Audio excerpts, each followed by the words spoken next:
Mana 3-sexga keldik. Jirovat o'zida 1 kilometr chiqib chiqmaydigan joyda apparatlarimiz mana 3-si ham ishlashyapti.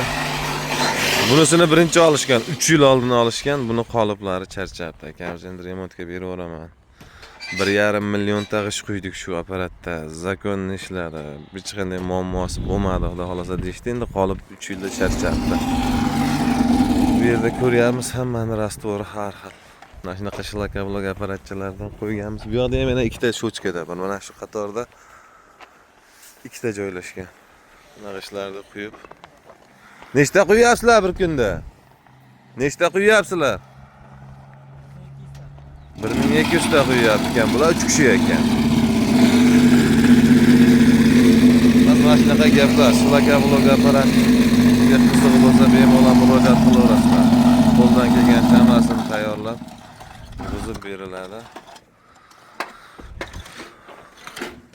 Bir yo'limiz tushadi, 3-4ta tochkaga kirib o'zimiz ishlarni ham ko'raylik. Bunaqa ishlardan hammasini tiklanib.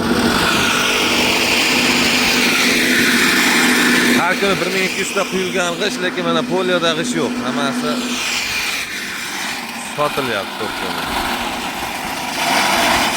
Narigalarga ham boramiz, xudo xolasa hozir.